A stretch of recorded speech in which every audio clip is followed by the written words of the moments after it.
Before we begin the story, let us know where you're watching from by leaving a comment below. If you enjoy this video, don't forget to like and subscribe. Have a wonderful day. Enjoy the story. The morning sun streamed through the cathedral's stained glass windows, painting rainbows across the marble floor where Ethan Carter stood, adjusting his platinum cufflinks for the 100th time. His hands trembled, not from nerves about marriage, but from overwhelming joy that in 30 minutes, Sophia Bennett would walk down that aisle and become his wife, his partner, his everything. "Stop fidgeting," his best man whispered. But Ethan barely heard him. His eyes remained fixed on the massive oak doors at the cathedral's entrance, willing them to open and reveal the woman who had transformed his carefully ordered world into something beautiful and wild. Ethan had always been the perfect son. Harvard MBA by 25. Vice President of Carter Enterprises by 28. Every decision filtered through his mother's iron expectations, until Sophia, with her infectious laugh that made board meetings seem trivial. Sophia, who challenged his conservative views and made him dream beyond profit margins. Sophia, who saw him not as Eleanor Harris Carter's heir, but simply as Ethan, the man who left terrible voice messages when nervous and secretly fed stray cats behind his office building. In the front pew, Eleanor sat like a queen holding court, her Chanel suit immaculate, her smile camera ready for the society. Photographers. She had objected to everything about this wedding. The bride's family background, the venue choice, even the flowers. "Peonies are so common, darling," she had told Ethan with that particular tone that could freeze champagne, and that girl's family, well, they're certainly trying their best. But Ethan had stopped listening to his mother's subtle criticisms months ago. Today was about love, pure, defiant, unstoppable love that refused to be contained by society's expectations or his mother's approval. The organ's first majestic notes filled the cathedral, and Ethan's heart nearly stopped. The doors opened with ceremonial grandeur, and there she was. Sophia moved down the aisle like living poetry, her champagne silk dress flowing around her like liquid starlight. Her dark skin glowed against the delicate fabric, and her eyes, those brilliant brown eyes that had captivated him from their very first meeting at a charity auction, were locked on his with unwavering devotion. She carried white roses mixed with the peonies Ethan had insisted on, a small rebellion that made him smile despite the tears threatening to spill. Her father, Thomas Bennett, walked beside her with quiet dignity, his chest puffed with pride despite wearing a rental tuxedo among designer suits. Behind them came Sophia's younger sister, Lily, as maid of honor, beaming with genuine joy that felt warm and authentic, so different from the polite applause from the Carter side of the cathedral. As they approached the altar, Ethan caught Eleanor's expression in his peripheral vision. Her smile remained camera-ready, but her eyes were cold as winter glass, calculating every detail of this union she couldn't prevent. For a moment, an inexplicable chill ran down Ethan's spine. Then Sophia's gloved hand slipped into his, and the rest of the world faded into irrelevance.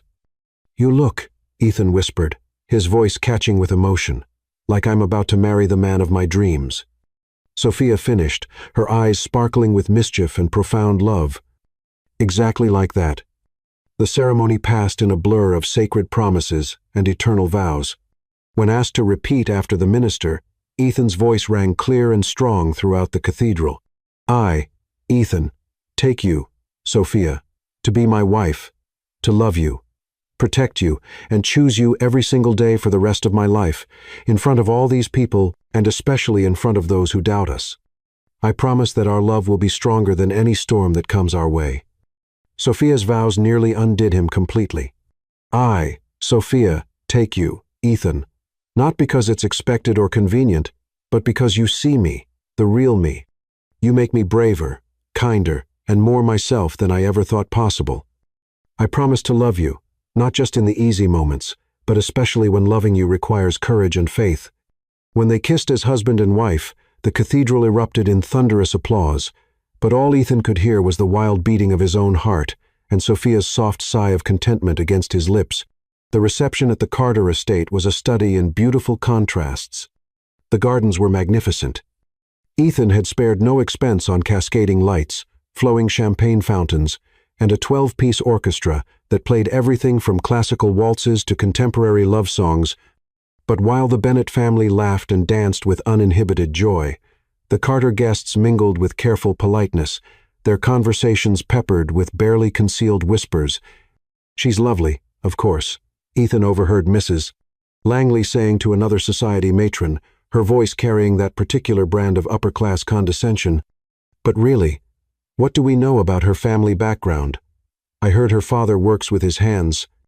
Ethan's jaw tightened with protective anger, but Sophia's gentle hand on his arm steadied him before he could respond. "Let them talk," she murmured with serene confidence. "We know who we are, and more importantly, we know what we have." During their first dance to Etta James's At Last, Ethan pulled Sophia close and whispered against her ear, "Do you regret it? Marrying into this circus of judgment and expectations?" Sophia laughed, the sound like silver bells dancing on evening air. "Are you kidding? I just married my best friend and the love of my life. The rest is just noise that will fade, but what we have is forever." They swayed together in their own private world, lost in each other's eyes, until Ethan's mother materialized at his shoulder like an elegant specter. "Ethan, darling, you simply must greet the Langley family. They've been waiting quite patiently to offer their congratulations." "In a minute, Mother." "Now would be better," Eleanor insisted, her tone sharp enough to cut crystal while maintaining her public smile. Sophia squeezed Ethan's hand with understanding. "Go. I'll steal some of that divine cake while you handle your duties." As Ethan was diplomatically pulled away to schmooze with his mother's influential friends, he watched Sophia from across the torchlit garden. She was laughing with her cousins, her face radiant with genuine happiness, her voice warm and engaging as she shared stories and dreams. She looked magnificent, confident, graceful, utterly herself despite being surrounded by people who viewed her as an outsider. This was exactly why he'd fought his mother's objections for 2 years. This was why he'd threatened to elope when Eleanor suggested they wait a bit longer to ensure they were truly compatible. Sophia's authenticity in a world of calculated pretense was like oxygen to a drowning man. Near midnight, as the last guest departed in their chauffeur-driven cars, Ethan found Sophia sitting on a stone bench in his mother's meticulously maintained rose garden. Her designer shoes lay discarded beside her, her hair slightly mussed from hours of dancing, her makeup softly smudged. She was more beautiful than ever real, human, his Mrs. Carter, he said softly, settling beside her on the cool stone. "I'm keeping Bennett professionally," she said with a playful grin that made his heart skip. "But I have to admit, I love how you say Mrs. Carter. Sophia Bennett Carter has the most beautiful ring to it." They sat in comfortable silence, watching fireflies dance among the roses, while classical music drifted faintly from the house, where staff were cleaning up the remnants of their perfect day. Finally, Sophia spoke with unusual gravity. "Your mother hates me." Ethan's stomach twisted with uncomfortable recognition. "She doesn't hate you, Sophia." Sophia turned to face him fully, her brown eyes serious in the moonlight. "She spent the entire reception avoiding me except when absolutely necessary. During your mother-son dance, she whispered something that made you look like you'd swallowed glass. And when I went to thank her personally for hosting such a beautiful reception, she said, 'I hope you understand the expectations that come with the Carter name. Not congratulations, not welcome to the family. Expectations.'" Ethan's hands clenched into fists of helpless frustration. "What she thinks doesn't matter. This is our life, Sophia or marriage, our future together. But she's your mother. And like it or not, she's part of our life now, too. Then she'll learn to love you like I do. How could anyone not fall in love with you?" Sophia leaned against his shoulder, and Ethan breathed in the intoxicating scent of her perfume mixed with the night-blooming jasmine. "Promise me something," she whispered with surprising intensity. "Anything in the world. Promise me that no matter what happens, no matter what anyone says or does or tries to convince you of, you'll remember this moment. You'll remember that we chose each other freely, completely, and with our eyes wide open to every challenge ahead." Something in her tone made Ethan pull back to study her face in the silvery moonlight. "Sophia, what are you? Just promise me." "I promise with everything I am, but why does it sound like you're preparing for war?" She silenced him with a kiss that tasted like champagne and forever, and just a hint of prophetic sadness. "Because I love you, Ethan Carter. And I have a feeling we're going to need to fight for that love." As they walked hand in hand back to the house, their house now, their sanctuary, Ethan felt invincible. Let his mother disapprove. Let society whisper and judge. He had Sophia, and Sophia had him, and together they could conquer any obstacle. Neither of them noticed Eleanor watching from her bedroom window, her face carved from ice and calculation, her mind already working through the first stages of a plan that would test their love beyond imagination. In her perfectly manicured hand, she clutched the business card of a private investigator, a contact she'd dismissed months ago as unnecessary. Now, watching her son disappear into the darkness with the woman she considered a fundamental threat to everything she'd built and controlled, Eleanor Harris Carter began to plan the destruction of their happiness. But for now, in the garden where Ethan had first told Sophia he loved her, two newlyweds danced to music only they could hear, believing with every fiber of their beings that love would always be enough. They were about to discover how devastatingly wrong they could be. Chapter 2. The First Cruel Blow. 1 year and 3 months after their fairy tale wedding, Sophia Bennett Carter stood in the marble bathroom of their penthouse apartment, holding a pregnancy test with shaking hands as tears of pure joy streamed down her cheeks. 2 pink lines blazed like beacons of hope against the white plastic clear. Undeniable. Beautiful. "Ethan," she called, her voice breaking with emotion. "Ethan, come here." She heard his footsteps running down the hallway, panic evident in his pace. "What's wrong? Are you hurt?" When he appeared in the doorway, his dark hair still mussed from sleep, wearing only pajama bottoms and a concerned expression, Sophia held up the test with a radiant smile that could have powered the city. "We're going to have a baby."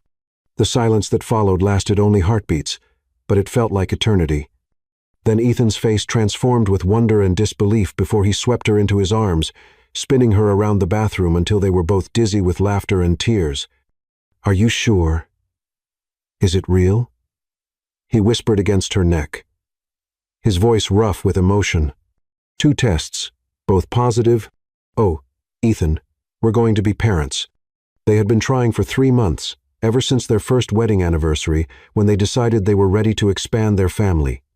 3 months of hope and disappointment, of tracking cycles and keeping fingers crossed, of dreaming about cribs and college funds and Christmas mornings filled with children's laughter. Ethan sat her down gently, his hands immediately going to her still flat belly. "Hello in there, little one," he whispered, his forehead pressed against hers. "Your mama and daddy already love you so much." That morning, they called in sick to work and spent the day in bed, making lists of baby names and talking about nursery colors. Ethan ran out 3 times, once for Sophia's favorite bagels, once for prenatal vitamins, and once for a baby name book that they pored over like sacred text.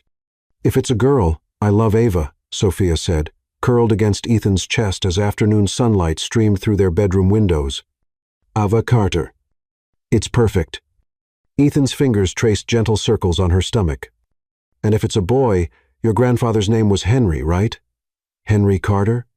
Ethan's smile was radiant. "He would have loved you, you know. He always said the family needed someone to shake things up." "What about your mother? Should we tell her?" Ethan's expression flickered with something Sophia couldn't quite read. "Let's wait until the doctor confirms everything. You know how she is about making sure things are certain before we make announcements." Sophia nodded, though something cold settled in her stomach. She'd hoped that marriage in time might soften Eleanor's attitude toward her. But if anything, her mother-in-law had become more subtly hostile. Eleanor's criticism came wrapped in concern now. Worry about Sophia's demanding career, questions about whether she was eating properly or getting enough rest. Each comment felt like a small paper cut barely noticeable alone, but painful in accumulation. The next 6 weeks passed in a haze of morning sickness and magical anticipation. Sophia glowed with a radiance that made strangers smile at her on the street. Ethan became outrageously protective, insisting she eat breakfast every morning and take taxis instead of walking to work. They found an obstetrician, Dr. Rasadater, Emily Wong, who confirmed the pregnancy and scheduled their first ultrasound for the 8-week mark. "Everything looks perfect, doctor," Wong assured them after Sophia's first appointment. "Your hormone levels are excellent, and all your test results are normal. You're a very healthy pregnant woman." That evening, they finally decided to share their news with Eleanor. Ethan called his mother while Sophia prepared dinner, listening to his half of the conversation with growing unease. "Yes, Mother. It's confirmed. No, we haven't told anyone else yet. Of course, we'll be careful. Yes, I understand about family medical history. When Ethan hung up, his expression was troubled. How did she take it? Sophia asked, though she could guess from his tone. She's happy, of course, just worried. She wants us to use her doctor instead of Dr. Wong. Dr. Grayson. He's apparently some fertility specialist who's been treating women in our social circle for years. I like Dr. Wong.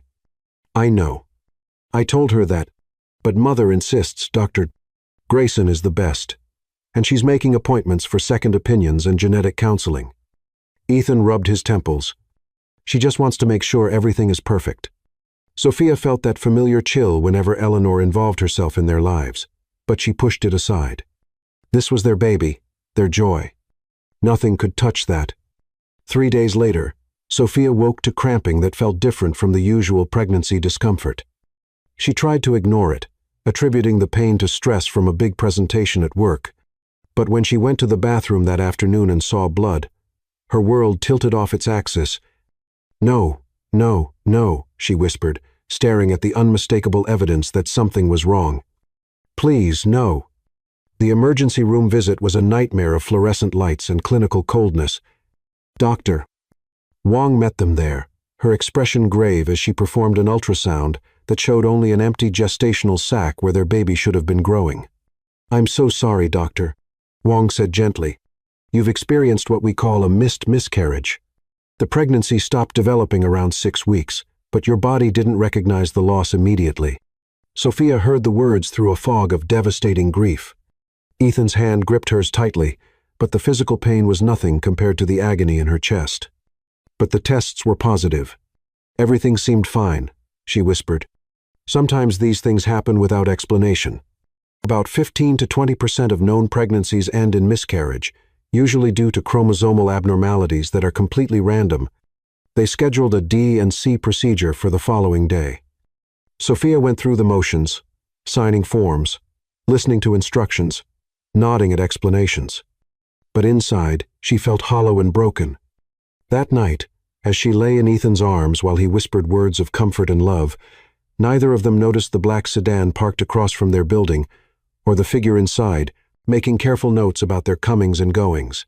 The procedure went smoothly, but the emotional recovery was brutal. Sophia took a week off work, spending her days curled on the couch, grieving for the future they'd lost. Ethan was incredibly loving and supportive, bringing her favorite foods and holding her when she cried, but she could see the grief in his eyes, too. It was during this vulnerable time that Eleanor made her move. I've made an appointment for Sophia with Dr. Grayson, she announced when she arrived at their apartment, 3 days after the miscarriage, carrying an elaborate flower arrangement and wearing an expression of perfectly calibrated sympathy. Mother, that's not necessary, Ethan began, but Eleanor held up a manicured hand. Darling, I've been doing some research. Dr. Grayson specializes in pregnancy loss and fertility issues. He can run tests to make sure nothing like this happens again. Dr. Wong said miscarriages are common. Sophia started. Of course she did. But Dr. Grayson can do genetic testing, hormone panels, check for underlying conditions that might have contributed to this tragedy. Eleanor's voice carried just the right note of concern mixed with authority. I've already spoken to him about your case. He's very interested in helping. Something about the way Eleanor said your case made Sophia's skin crawl. But grief had left her emotionally exhausted and vulnerable to anything that promised answers or prevention. I suppose a second opinion couldn't hurt, she said quietly. Dr. Grayson's office was nothing like Dr. Wong's warm, welcoming practice. Located in an expensive medical building on the Upper East Side, it felt more like a luxury hotel than a healthcare facility. Dr. Grayson himself was a distinguished man in his 60s, with silver hair and an unnaturally smooth bedside manner that set Sophia's teeth on edge. Mrs. Carter, he said, deliberately using Ethan's surname despite Sophia's correction, I'm so sorry for your loss. Let me assure you, we're going to get to the bottom of why this happened. The appointment was extensive: blood draws, physical examination, detailed questions about Sophia's medical history going back to puberty. Doctor. Grayson took copious notes, asking particularly pointed questions about her family's reproductive health. Has your mother experienced pregnancy loss? Not that I know of. Any sisters or female cousins with fertility issues? No. What about genetic disorders, diabetes, autoimmune conditions? Sophia answered honestly, no family history of significant genetic problems, no major health issues in her immediate family. But Dr. Grayson's questions made her feel like she was failing some kind of test. I'd like to run some specialized tests, he said finally. Genetic panels, hormone assays, some newer diagnostics that aren't widely available yet. It may take a few weeks to get results, but I want to be thorough. 2 weeks later, Dr. Grayson called Ethan to discuss the results. Sophia was at work presenting a marketing campaign to a major client when Ethan's call came through. Sophia, you need to come home now. The tone of his voice made her blood freeze. What's wrong? Are you hurt? Just come home, please. She found Ethan pacing their living room like a caged animal, his face pale and stricken. In his hands was a manila folder thick with medical documents. Ethan, you're scaring me. What's going on? He turned to face her, and she saw something in his eyes that made her world tilt. Pity, confusion, and underneath it all, the first seeds of doubt. Dr. Grayson called with your test results. Ethan's voice broke. Why didn't you tell me about your medical history? What medical history? I told Dr. Grayson, everything about the fertility treatments you had before we met, about the previous pregnancy losses, about the diagnosis. Sophia stared at him in complete bewilderment. Ethan, I have no idea what you're talking about. I've never had fertility treatments or pregnancy losses. You know my complete medical history. Ethan opened the folder with trembling hands. It's all here. Records from a clinic in Chicago showing you underwent fertility treatments at 23, 2 previous miscarriages before we met, and a diagnosis of he swallowed hard, recurrent pregnancy loss syndrome with possible genetic factors. That's impossible. Sophia snatched the documents from his hands, scanning pages of medical jargon and test results that made no sense. Ethan, these aren't real. I've never been to a clinic in Chicago. I've never had fertility treatments. The only pregnancy I've ever had was ours. Dr. Grayson says you might have blocked out the trauma. That sometimes women suppress memories of pregnancy loss because it's too painful. That's insane. Sophia's voice rose to near hysteria. I would remember something like that. These documents are fake, or they're for someone else, or your name is on them. Your social security number. Your address from when you lived in Chicago during graduate school. Sophia stared at the papers, her hands shaking, the official-looking letterhead, the detailed medical terminology, the impossibly specific information. It looked real, but she knew with absolute certainty that none of it was true. Ethan, you have to believe me. I have never seen these documents before in my life. I have never had fertility treatments. This is some kind of mistake, or Dr. Grayson also found genetic markers that explain the miscarriage. Apparently, it's likely to happen again unless you undergo specialized treatment. Stop. Sophia dropped the papers as if they were on fire. Just stop. None of this is real. I don't know why Dr. sent. Grayson has these fake documents or why he's telling you these lies, but I know my own medical history. Ethan looked at his wife, the woman he loved more than life itself, and saw either a woman in denial about traumatic memories or someone desperately lying to cover up a devastating deception. Dr. Grayson's words echoed in his mind. Some women avoid their fertility issues from partners because they're afraid of being rejected. The trauma of previous losses can cause psychological barriers that manifest as denial or selective amnesia. Sophia, if you're embarrassed about the fertility issues, you don't have to be. We can work through this together. There are no fertility issues. Sophia screamed, her composure finally cracking completely. I am not in denial. I am not suppressing traumatic memories. These documents are lies. But even as she said it, she could see doubt creeping into Ethan's eyes, doubt planted by a master manipulator who understood exactly how to exploit a man's love for his wife, turning it into a weapon that would destroy them both. In her penthouse across town, Eleanor Harris Carter poured herself a glass of vintage champagne and reviewed the forged medical documents that had cost her $50,000 to create. Every detail was perfect, from the clinic letterhead to the genetic test results that painted Sophia as a woman with serious fertility problems who had lied about her medical history. Dr. Grayson had played his part perfectly, expressing just the right amount of professional concern mixed with gentle suggestions that Sophia might be psychologically suppressing traumatic memories. Phase 1 was complete. The seeds of doubt were planted. Now all Eleanor had to do was water them with patience and watch as her son's marriage died from the inside out. Sophia spent that night sobbing in Ethan's arms, begging him to believe her, while Ethan held her and wondered if the woman he'd married had been lying to him from the very beginning. Neither of them realized that their first real crisis had been carefully orchestrated by the one person who should have supported their love, but instead had chosen to destroy it. Chapter 3. Seeds of Medical Deception. 2 weeks after the devastating revelation of Sophia's supposed hidden medical history, Ethan sat in Dr. Grayson's opulent office, struggling to reconcile the woman he'd married with the complex medical files spread across the mahogany desk. The afternoon sunlight streaming through floor-to-ceiling windows felt harsh and exposing. "I appreciate you coming in alone, Ethan," Dr. Grayson said, his voice carrying professional gravitas. "Given the sensitive nature of Sophia's condition, I thought it best to discuss the psychological aspects privately." "Psychological aspects?" Ethan's stomach clenched. "I thought we were dealing with fertility issues." Dr. Grayson leaned back in his leather chair, steepling his fingers.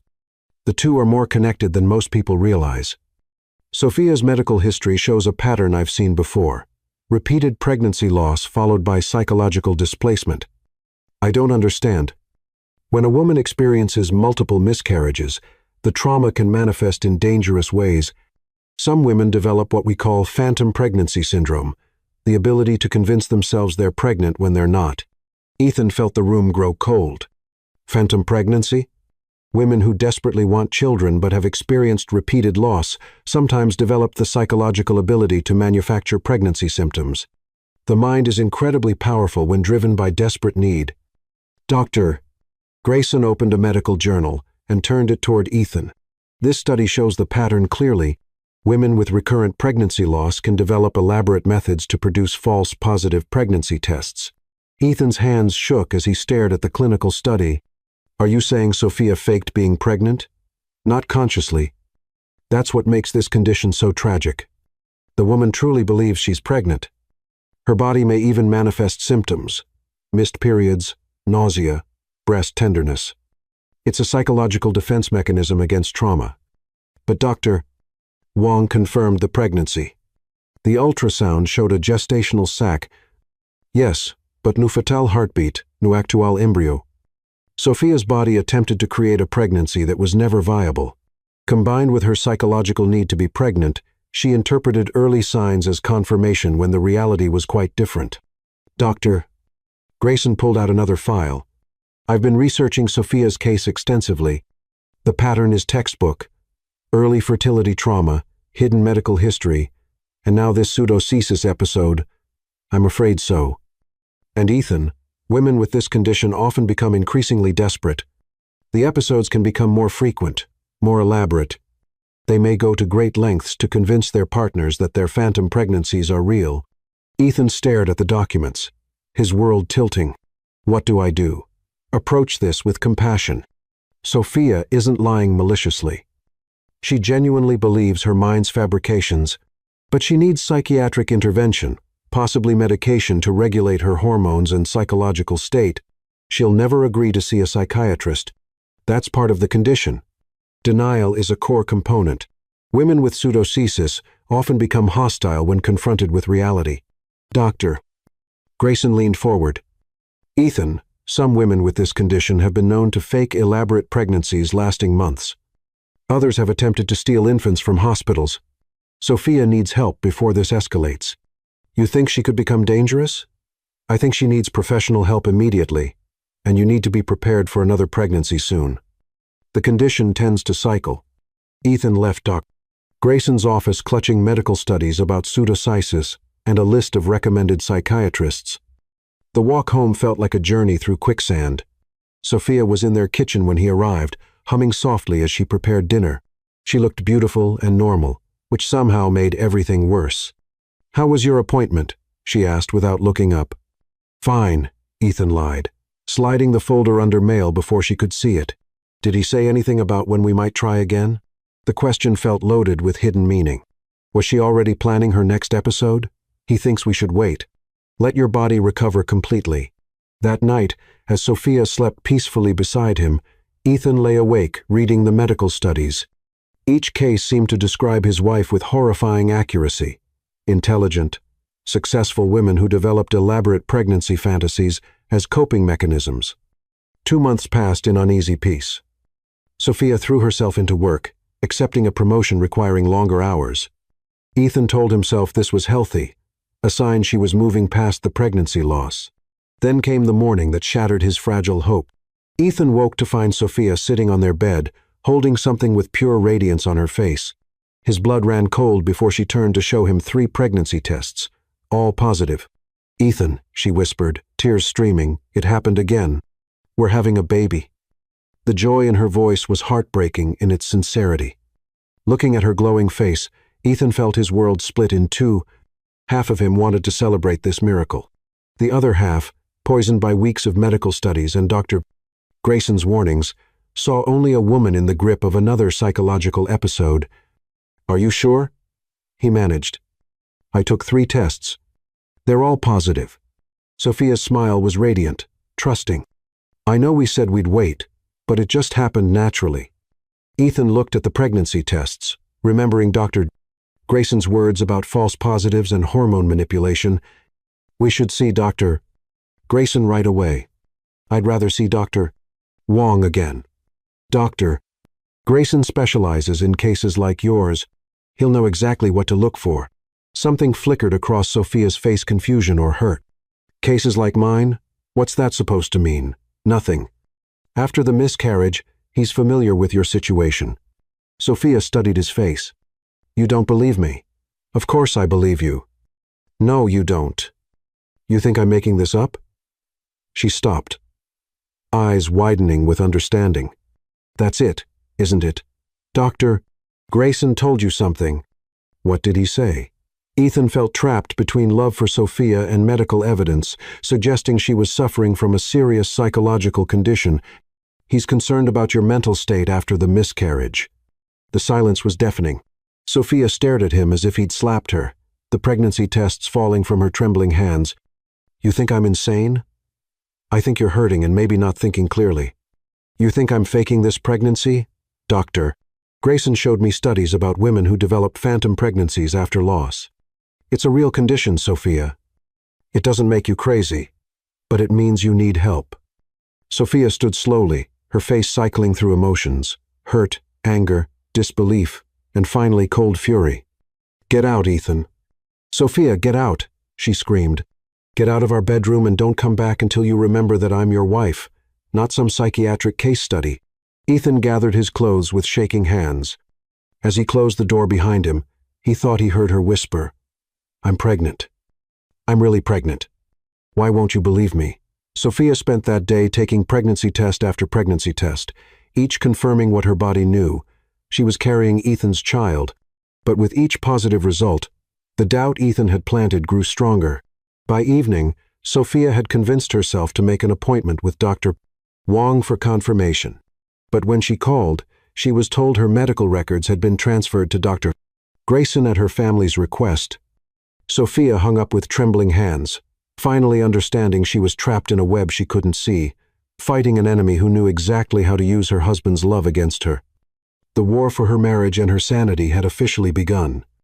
Chapter 4. The pregnancy that wasn't believed. 3 weeks after Ethan had walked out of their bedroom, Sophia sat in the waiting room of Dr. Grayson's practice, her hands protectively cradling a belly that had begun to show the first subtle signs of pregnancy. She'd finally agreed to see Ethan's preferred doctor, desperate to prove her pregnancy was real and restore some peace to their crumbling marriage. Ethan sat beside her, but the distance between them felt like an ocean. He'd moved into the guest room temporarily, claiming he needed space to process everything Dr. Grayson had told him about her condition. Every morning, Sophia woke, hoping to see understanding in his eyes, only to find the same careful clinical observation that made her feel like a specimen under a microscope. Mrs. Carter, the nurse called, deliberately using Ethan's surname despite Sophia's repeated corrections. Doctor. Grayson's examination room felt more like an interrogation chamber than a medical facility. The lighting was harsh and clinical, designed to expose rather than comfort. Doctor. Grayson himself greeted them with the sort of professional sympathy typically reserved for a terminal diagnosis. Sophia, Ethan, thank you for coming in. I know this must be a difficult time for both of you. Sophia tried to smile, though something about Dr. Grayson's manner set her teeth on edge. I'm just hoping we can get some clarity. I know my body. And I know I'm pregnant. Of course you do, Doctor. Grayson said, with the sort of gentle condescension that made Sophia want to scream. That's exactly what we're here to explore. The examination was extensive and invasive in ways that felt unnecessary. Doctor. Grayson drew what seemed like pints of blood, performed an ultrasound that he positioned so neither Sophia nor Ethan could see the screen clearly, and asked detailed questions about Sophia's emotional state, sleep patterns, and eating habits. Have you been experiencing any unusual stress lately? He asked, making notes in a file that seemed impossibly thick for someone he'd only seen twice. Well, my husband thinks I'm having a psychological breakdown, so that's been fairly stressful. Sophia replied with more sharpness than she'd intended. Doctor. Grayson's expression remained professionally neutral. And how are you coping with that stress? Any changes in appetite? Unusual cravings? Nausea? I have morning sickness, if that's what you're asking, which is perfectly normal for someone who's pregnant. Certainly, though stress can manifest in physical symptoms that closely mimic pregnancy, the mind-body connection is remarkably powerful. After the examination, Dr. Grayson asked to speak with Ethan privately. Sophia waited in the reception area, watching other pregnant women with their partners, all of them glowing with shared joy and anticipation. None of them looked like they were fighting for their sanity or their marriage. In his office, Dr. Grayson showed Ethan the ultrasound images on his computer screen. I'm afraid my suspicions were correct, he said gravely. There's no viable pregnancy here. Ethan stared at the grainy black and white images, trying to make sense of what he was seeing. But she's been having morning sickness. Her body is changing.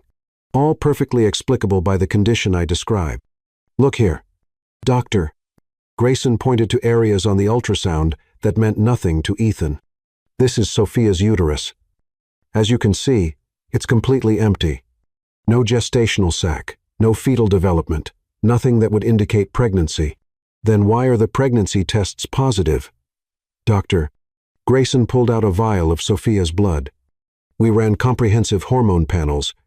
Sophia's HCG levels are elevated, but not from pregnancy. She's been taking fertility medications, black market hormones that can trigger false positive pregnancy tests, and even some pregnancy symptoms. Ethan felt the room spin around him. She's been taking drugs?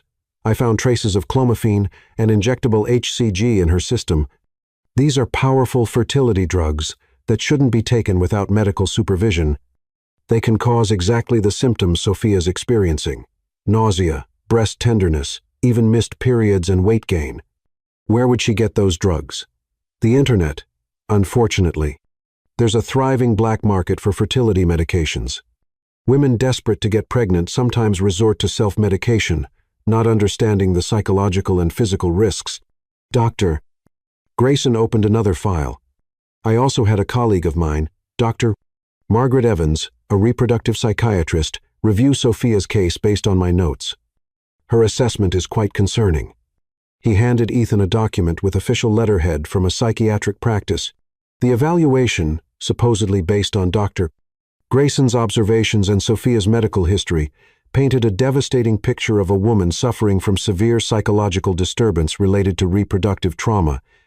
Probable pseudochesis with medication-induced symptomatology, Ethan read aloud, the clinical language making everything sound more real and terrifying. Significant risk of escalation without immediate intervention. Dr. Evans recommends immediate psychiatric evaluation and possible inpatient treatment. Sophia's condition is deteriorating, and she's now engaging in potentially dangerous self-medication. Ethan's hands shook as he read the psychiatric assessment. Every symptom seemed to match what he'd observed. Sophia's insistence that she was pregnant despite medical evidence to the contrary. Her hostility when confronted with reality. Her apparent ability to manufacture physical symptoms of pregnancy. What do I do? We need to confront her together. Show her the evidence.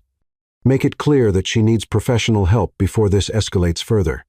When they returned to the examination room, Sophia was sitting on the table with her shirt lifted slightly. Her hand resting on the small curve of her belly. She looked up hopefully when they entered. Well, did the ultrasound show everything is okay? Grayson and Ethan exchanged glances. Sophia, doctor. Grayson began carefully. We need to discuss the test results. Something in his tone made Sophia's smile falter. What's wrong? Is the baby okay? Sophia, there is no baby. The words hit her like a physical blow. What are you talking about? Of course there's a baby. I can feel it. My body is changing. The pregnancy tests are giving false positives because of the medication you've been taking. Ethan's voice was gentle but firm. Sophia, doctor. Grayson found fertility drugs in your blood. Sophia stared at him in complete bewilderment. Fertility drugs? I'm not taking any medication except prenatal vitamins. Clomiphene and HCG injections. Dr. Grayson said, consulting his notes. Powerful hormones that can mimic pregnancy symptoms and trigger false positive tests. That's impossible. I've never heard of those drugs. I certainly haven't taken them. Doctor. Grayson showed her the blood work results, pointing to elevated hormone levels that meant nothing to Sophia but looked official and damning. The evidence is quite clear. Your HCG levels are artificially elevated, and there's no pregnancy visible on the ultrasound. Then something's wrong with your equipment or your tests. Sophia's voice rose with panic. I know my own body. I know I'm pregnant. Sophia, Ethan said softly, moving closer to the examination table. Doctor, Grayson also had a psychiatrist review your case. She thinks you're having a psychological episode related to our miscarriage. Sophia felt the world tilt around her. A psychiatrist? You had me evaluated by a psychiatrist without my knowledge or consent? You need help, Ethan continued, his eyes pleading. This isn't your fault, but you're not thinking clearly. The pregnancy isn't real. Get away from me, Sophia screamed, jumping down from the examination table.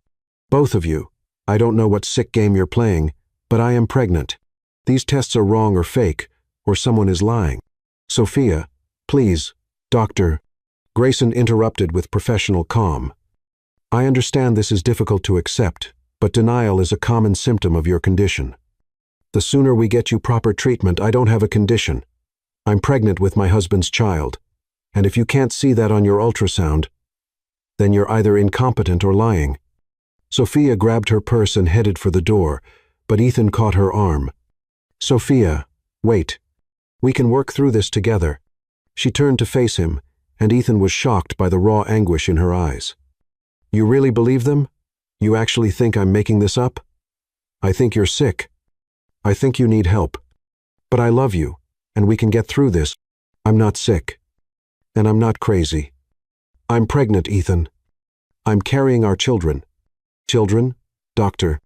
Grayson interjected. As in plural, triplets, Sophia said defiantly.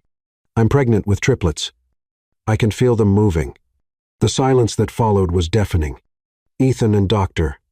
Grayson exchanged looks that clearly said this was worse than they'd thought.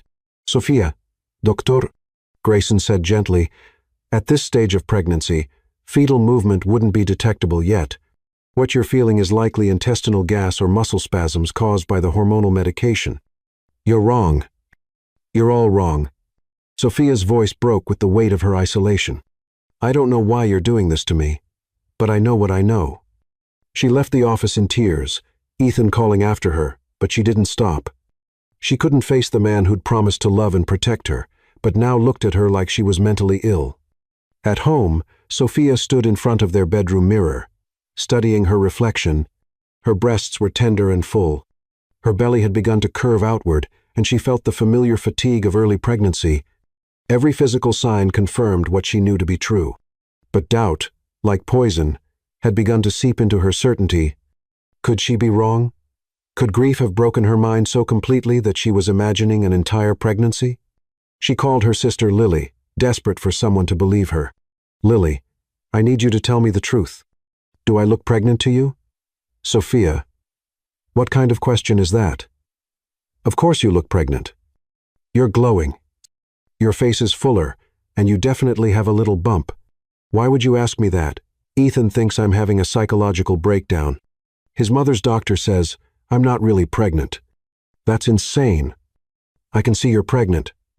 Mom can see it. Everyone at work has been asking when you're due." The conversation with Lily helped restore some of Sophia's confidence, but when Ethan came home that evening, the doubt returned. He looked at her belly with clinical detachment, as if he were observing a symptom rather than their growing child. "I made an appointment with Dr. Evans," he said quietly. "She's the psychiatrist Dr.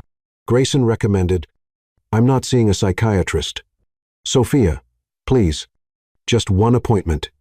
If she confirms that you're thinking clearly, then we'll get a second opinion on the pregnancy.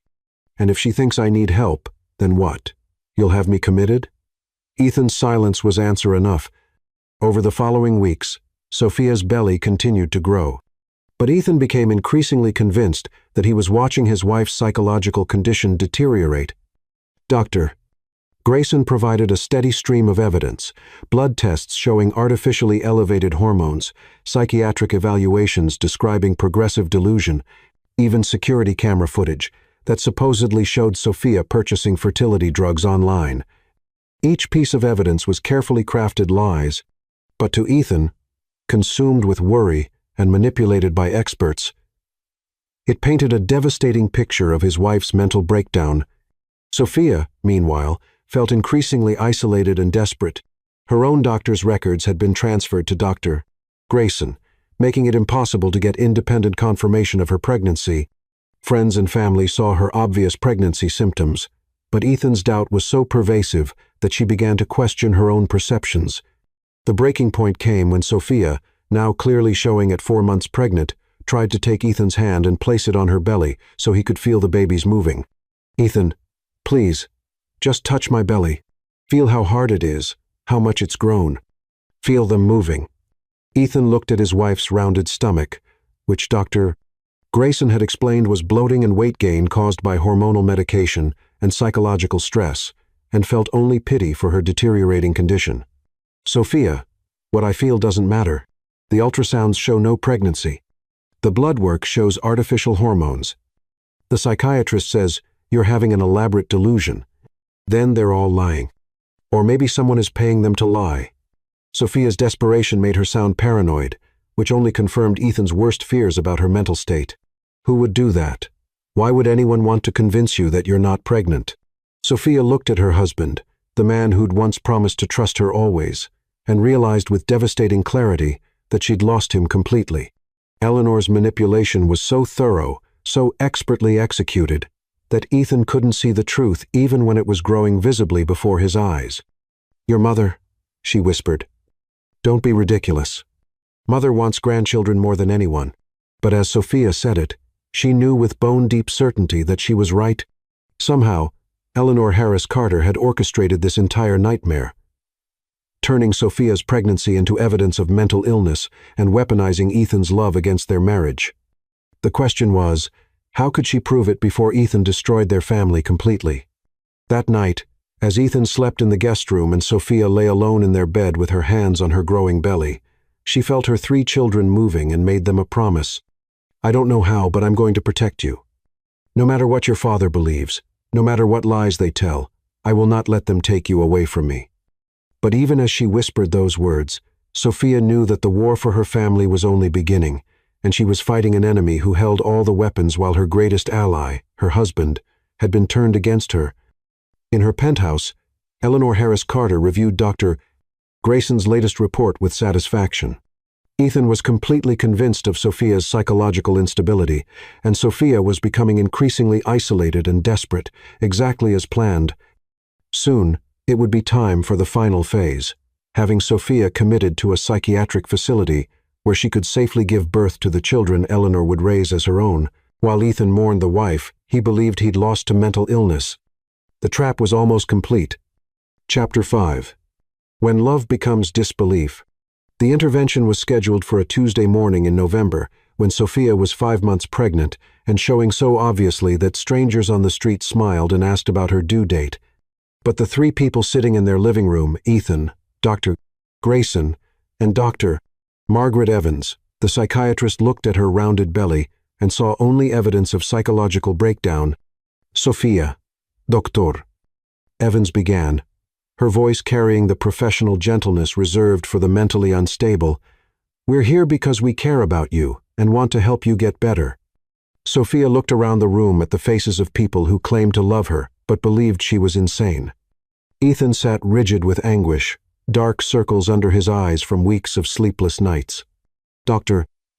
Grayson maintained his clinical mask of professional concern. Dr. Evans, a severe woman in her 50s with steel-gray hair, observed Sophia like a fascinating specimen. I don't need help, Sophia said, her hands protectively cradling her belly. I need my husband to believe that I'm carrying his children. Sophia, Ethan's voice cracked with pain, please, just listen to what Dr. Evans has to say. She specializes in cases like yours. Cases like mine? What exactly is my case, Ethan? Dr.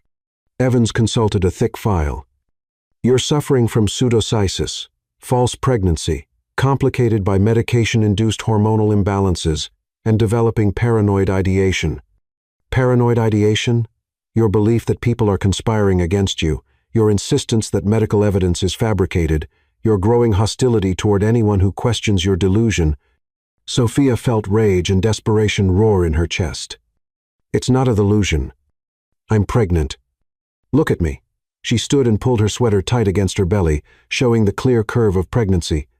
How can you look at this and tell me it's psychological? Pseudocasis can cause significant abdominal distension, Dr. Evans explained with clinical detachment. Combined with weight gain from hormonal medication and stress, the physical changes can be quite convincing. I have morning sickness. I'm exhausted. My breasts are tender. I can feel the babies moving. All symptoms that can be caused by the fertility drugs you've been taking, Dr. Grayson interjected. Sophia, we've found evidence of continued drug use. Your hormone levels are dangerously elevated. I'm not taking any drugs. Sophia turned to Ethan, pleading. Ethan, you know me. Have you ever seen me take mysterious medications? Have you ever found pills or syringes? Ethan's silence was devastating. Finally, he spoke, barely above a whisper. You could be hiding them. Doctor, Grayson says women with your condition often become very secretive. The words hit Sophia like physical blows. Her husband now believed she was capable of elaborate deception and self-harm. I see, she said with deadly quiet. So, in addition to being delusional, I'm also a liar and a drug addict. Sophia, you're sick, Ethan pleaded. That doesn't make you a bad person, but you need treatment before this gets worse. Worse? How could it get worse? Doctor. Evans leaned forward. Women with untreated pseudocasis sometimes progress to more dangerous behaviors. Self-harm to simulate pregnancy complications. In extreme cases, violence toward family members who threaten their delusion. Sophia stared at the psychiatrist in disbelief. You think I might become violent? I think you're exhibiting increasingly paranoid and delusional thinking. Your reality testing is severely compromised. The evidence is fabricated, and that, Dr. Evans said with satisfaction, is exactly the kind of paranoid thinking that concerns us. Sophia felt trapped in a nightmare where logic had been turned inside out. Every rational response was twisted into evidence of irrationality. Every protest was proof of delusion. What do you want from me? She asked, her voice breaking. We want you to agree to voluntary admission to a specialized facility where you can get the help you need, Dr. Evans said. Somewhere safe, where we can monitor your medication withdrawal and begin intensive therapy. You want to lock me up. We want to treat your condition before it progresses to a point where you might hurt yourself or others. Sophia looked at Ethan, searching his face for any sign of the man who'd once promised to love and protect her. And if I refuse, then we'll pursue involuntary commitment, Dr. Evans said matter-of-factly. Based on your psychiatric evaluation and medical evidence, I believe any judge would agree that you pose a danger to yourself. The room fell silent except for Sophia's ragged breathing. She understood now that this had always been the planet treatment, but removal. Eleanor had orchestrated this elaborate scheme, not just to destroy Sophia's marriage, but to eliminate her completely. "I need time to think," Sophia said finally. "Of course, Doctor," Evans agreed. "But Sophia, every day you remain in this delusional state makes recovery more difficult." After the others left, Sophia and Ethan sat in crushing silence. Outside, snow had begun to fall, covering their garden in pristine white. "Do you remember," she said softly, "when we talked about having children? How you said you wanted a little girl with my eyes and my stubbornness?" Ethan's voice was thick with unshed tears. "Sophia, you said you couldn't wait to feel our baby kick. You bought that pregnancy book and read ahead constantly." Sophia's hand moved over her belly. "They're moving right now, Ethan. All three of them. Our children are alive and growing inside me. And you're convinced I'm insane. I'm convinced you need help from the same people telling you I'm not pregnant. The same doctor who works for your mother." Ethan flinched. "This has nothing to do with my mother, doesn't it?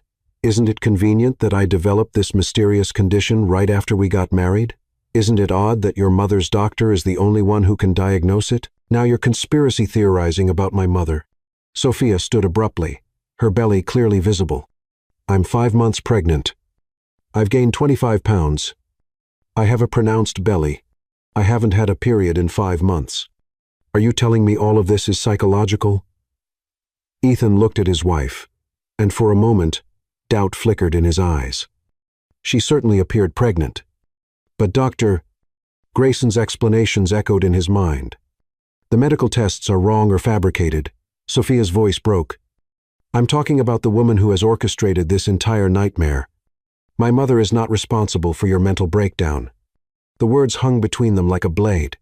Sophia stared at her husband and saw a stranger, someone so thoroughly poisoned against her that he couldn't see the truth even when it was growing before his eyes. "Get out," she whispered. "Sophia, get out," she screamed. "Get out of this house, and don't come back until you remember that I'm your wife, not your patient." Ethan left that night, moving back to his childhood room at the Carter estate. Eleanor welcomed him with open arms and gentle sympathy, offering comfort while subtly reinforcing Dr. Grayson's diagnosis. "I know this is difficult, darling," she said, "but you're doing the right thing. Sophia needs professional help, and sometimes the kindest thing we can do is force them to get treatment." 3 days before Sophia planned to escape the city, Dr. Evans arrived at her door with 2 police officers and a court order for involuntary psychiatric commitment. "I'm sorry, Sophia," Dr.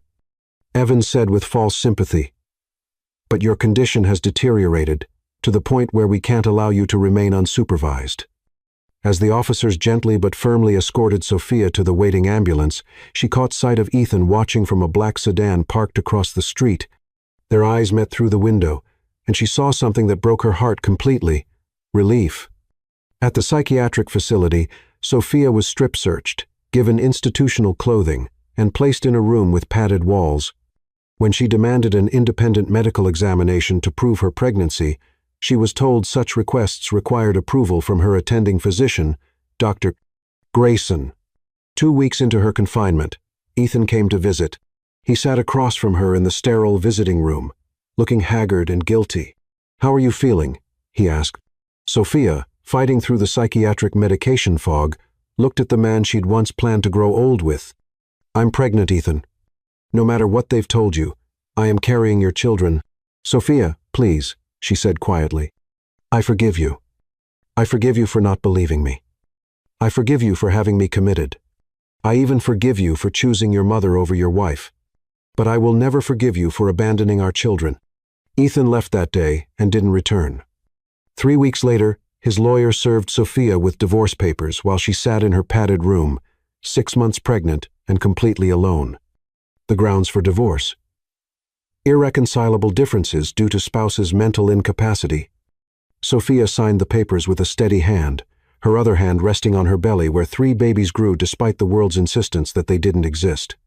"Don't worry," she whispered to them. "Mama's going to find a way out of here, and when I do, we're going to show the world the truth."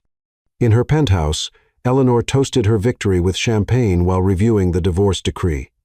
Soon, Sophia would give birth in the psychiatric facility. The children would be placed in Eleanor's custody as their only sane relative, and Ethan would never know that his wife had been telling the truth all along. It was, Eleanor reflected, a perfect plan. The truth would be buried with Sophia's reputation, and Eleanor would finally have the heirs she'd always wanted. Chapter 6. The birth that shattered everything. Sophia's labor began at Tridau Arbimthega. On a cold February morning, 7 weeks after she'd signed divorce papers in the psychiatric ward, and 9 months after Grayson had convinced Ethan that her pregnancy was a delusion. She woke to powerful contractions that doubled her over in the narrow hospital bed where she'd been confined for 3 months. "Help!" she gasped, pressing the call button with shaking hands. "Something's happening." The night nurse, a kind woman named Maria who'd always treated Sophia with more compassion than the doctors, rushed in to find Sophia clutching her enormous belly as another contraction ripped through her. "How far apart are the contractions?" Maria asked, immediately calling for Dr. Sullivan, the facility's chief medical officer. "I don't know. They just started." "Maria, please, the babies are coming." Even now, after months of being told she was delusional, Maria had never quite believed that Sophia's pregnancy was psychological. She'd seen too many pregnant women to mistake the signs, and Sophia's belly was rock hard and clearly full of babies. Dr. Sullivan arrived within minutes, his face grim as he examined Sophia. Unlike Dr. Grayson, who specialized in feeding Ethan lies, Dr. Sullivan was a legitimate physician who dealt in medical facts. What he found during his examination made him grab the phone immediately. "I need an obstetric team in here now," he barked into the receiver. "We have a woman in active labor, with what appears to be a multiple gestation." "What appears to be?" Sophia panted between contractions. "Doctor, I've been telling everyone for 9 months that I'm pregnant with triplets." Dr. Sullivan looked at Sophia's chart, reading months of psychiatric notes that insisted she was suffering from pseudocesis. Then he looked at the woman in front of him, obviously in the throes of very real labor. "Mrs. Bennett Carter, I need to ask you directly. Have you been pregnant this entire time?" "Yes," Sophia cried as another contraction hit. "I've been pregnant the whole time. Please, just help my babies be born safely." Within an hour, Sophia was in the delivery room, surrounded by a medical team that was scrambling to understand how a woman supposedly suffering from false pregnancy had ended up in active labor with multiples. The ultrasound machine wheeled in for the emergency revealed not 1 but 3 distinct heartbeats, 3 fully formed babies ready to be born. "How is this possible?" the attending obstetrician asked Dr. Sullivan. "Her chart says she's been committed for pseudocesis." "Someone made a massive mistake, Dr. Sullivan replied grimly. "This woman is having triplets." Sophia barely heard their confusion over the intensity of her labor. After 9 months of being told her pregnancy was imaginary, she was finally vindicated. But she was also completely alone, and no husband holding her hand, no family offering support, no one to share the miracle of bringing 3 lives into the world. At 11:42 a.m., Xavier was born, weighing 6 pounds and 2 ounces, his cries filling the delivery room with triumphant sound. At 11:48 a.m., Isaiah followed, 5 pounds, 4 ounces of perfect baby boy, and at 11:53 a.m., Noah completed their family, 6 pounds even, with his father's dark hair and his mother's determined chin. 3 healthy boys, the obstetrician announced, placing the babies on Sophia's chest as she sobbed with relief and joy. "Congratulations, Mama." Sophia looked down at her 3 sons reel, breathing, absolutely perfect, and felt a mixture of overwhelming love and devastating grief. They were here, they were safe, and their father wasn't here to meet them because he'd believed she was insane. "Can someone call my ex-husband?" she whispered to Maria, who was helping clean the babies. "Ethan Carter. He should know about his sons." "Are you sure, honey? After everything he put you through?" Sophia looked at her babies, thinking about how they deserved to know their father, even if their father hadn't believed they existed. "He's their daddy. They have a right to meet him." Maria made the call from the nurse's station, reaching Ethan at Carter Enterprises, where he was trying to lose himself in work and forget about the wife he had committed for her own good. "Mr. Carter, this is Maria Lopez at Hillcrest Psychiatric Hospital. I'm calling about your wife." Ethan's blood ran cold. Had Sophia hurt herself? Had her condition worsened? "What's wrong? Is she okay?" "Sir, she's just given birth to 3 healthy baby boys." The silence on the phone stretched so long that Maria wondered if the connection had been lost.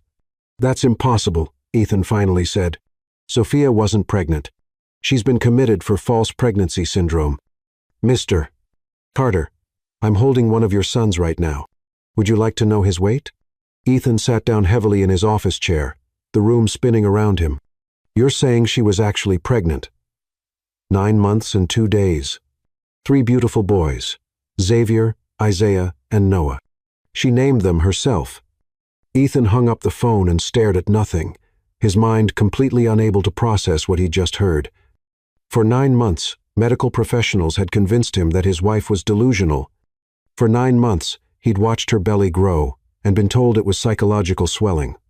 For 9 months, he'd listened to her plead that she was carrying his children and been assured that her claims were elaborate fantasies. And now she'd given birth to triplets. The drive to the hospital passed in a blur of conflicting emotions: disbelief, terror, hope, and a growing realization that he might have made the most catastrophic mistake of his life. When he arrived at Hillcrest, he was directed to the maternity ward, not the psychiatric wing where he'd last seen Sophia. "Doctor." Sullivan met him in the hallway, his expression serious. "Mr. Carter, we need to talk before you see your wife and children." "Children," Ethan repeated numbly. "They're real. The babies are real. Very real. 3 healthy boys born just hours ago." "Mr. Carter, I need to understand how a pregnant woman ended up committed to our psychiatric facility. According to her chart, she was diagnosed with pseudocysis, false pregnancy, but she's just delivered triplets." Ethan felt his world collapse around him. "Doctor, Grayson said she wasn't pregnant. He showed me ultrasounds, blood tests, psychiatric evaluations. He said she was taking drugs to fake pregnancy symptoms." "Who is Dr. Grayson?" "Her doctor, a fertility specialist recommended by my mother." "Dr." Sullivan's expression darkened. "Mr. Carter, your wife received no prenatal care during her pregnancy. She was given psychiatric medication that could have harmed the babies. She delivered alone because everyone believed her pregnancy was delusional. This represents a serious medical malpractice situation. But the tests, the evidence, were apparently fabricated." "Sir, I need to ask you directly. Did you have any financial incentive to have your wife committed? Any reason to want her pregnancy hidden?" "No. God, no. I thought I was helping her get treatment for a mental condition." "Doctor." Sullivan studied Ethan's face and saw genuine shock and horror. "Then, someone deceived you as thoroughly as they deceived us. Your wife has been telling the truth for 9 months, and no one believed her." When Ethan finally entered Sophia's room, he found her nursing one of the babies, while the other 2 slept in a rolling bassinet beside her bed. She looked up when he entered, and the expression on her face was one he'd never seen before, not anger or hurt, but something far worse: complete indifference. "Sophia," he whispered, approaching the bed cautiously. Don't know what to say. "How about, I'm sorry I had you committed for being pregnant with my children." Sophia's voice was calm, emotionless. "Or maybe, I'm sorry I divorced you for telling me the truth?" Ethan stared at the babies, his sons, and felt something break inside his chest. They were perfect, obviously his children, living proof that his wife had been telling the truth for 9 months while he'd called her delusional. "Sophia, I didn't know. The doctors showed me evidence. Fake evidence. Lies. Manipulation." Sophia switched the baby to her other breast with practiced ease. "But you believed them instead of believing me, your wife, the mother of your children. I thought I was helping you. By having me locked up? By divorcing me? By abandoning me when I needed you most?" Sophia's voice remained steady, but tears began falling down her cheeks. "Ethan, I gave birth to our 3 sons alone because you thought I was crazy. They came into this world without their father because you chose to believe strangers over your wife." Ethan reached toward the babies, but Sophia shifted away. "Don't. You lost the right to touch them when you signed those divorce papers. Sophia, please. I was wrong. I was so wrong. Let me make this right." "Make it right?" Sophia laughed, but there was no humor in it. "How do you make right 9 months of thinking your wife is insane? How do you take back having her committed to a psychiatric facility while she was pregnant? How do you apologize for missing the birth of your children because you believed she was too mentally ill to know her own body?" Ethan fell to his knees beside the bed, tears streaming down his face. "I'll do anything to fix this." "You can't fix this, Ethan. You broke something that can't be repaired. You broke trust. You broke faith. You broke us." A nurse entered the room carrying legal documents. "Mrs. Bennett Carter, we need to fill out the birth certificates for the father's name." Sophia looked at Ethan, then back at the nurse. "Leave it blank for now." "Sophia, no, please. They're my sons." "Prove it." "What?" "You demanded DNA tests for 9 months, convinced I was lying about being pregnant. So, prove they're yours. Take your tests. But until you do, legally, these boys have no father." Ethan stood in the empty hospital room holding DNA results that confirmed what was obvious to anyone with eyes. All 3 boys were his biological children. But by then, Sophia had been discharged and disappeared with their sons, leaving only a note that would haunt him for years. "You got your proof. They're yours biologically. But being a father isn't about DNA. It's about faith, trust, and love. You failed all 3 tests. If you want to be part of their lives, you'll have to earn it. But you'll never be part of mine again. The man I married would have believed me. The man I married would have protected us. The man I married died the day you chose your mother's lies over your wife's truth." Ethan crumpled the letter in his shaking hands, finally understanding the magnitude of what he'd lost, not through mental illness or medical complications, but through his own failure to trust the woman he'd promised to love and protect. In choosing his mother's lies over his wife's truth, he destroyed the most precious thing in his life. The question now was whether 8 years would be enough time for him to become worthy of a second chance, or whether some betrayals were too profound for love to survive. Chapter 7. 8 years of guilt and distance. 8 years after reading Sophia's devastating letter in that empty hospital room, Ethan Carter had learned the answer to his own question. 8 years was not nearly enough time to become worthy of a second chance, but it was exactly how long it took to understand the full magnitude of what he'd lost. Meanwhile, Sophia Bennett had transformed heartbreak into triumph. She stood at the floor-to-ceiling windows of her corner office on the 32nd floor of the Sullivan Building, watching the city bustle below, while reviewing quarterly reports that confirmed what everyone in the industry already knew. She'd become one of New York's most successful marketing executives. Her company, Bennett Strategies, had grown from a one-woman startup to a boutique firm commanding premium rates from Fortune 500 clients. "Mom, are you coming to my soccer game tonight?" Sophia turned from the window to find her 8-year-old son, Xavier, standing in her office doorway, still wearing his school uniform and clutching his backpack. He was tall for his age, with Ethan's dark hair and serious brown eyes that held wisdom far beyond his years. "Wouldn't miss it," Sophia said, kneeling down to adjust his tie.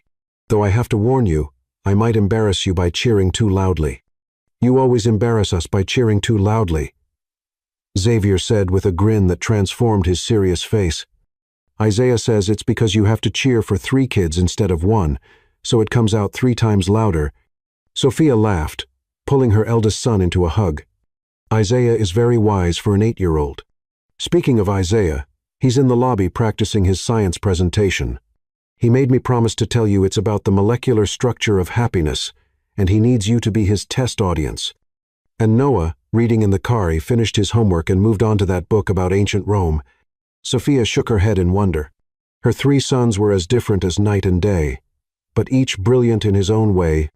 Xavier was the protector, always watching out for his brothers and thinking 3 steps ahead. Isaiah was the scientist, fascinated by how everything worked and endlessly curious about the world.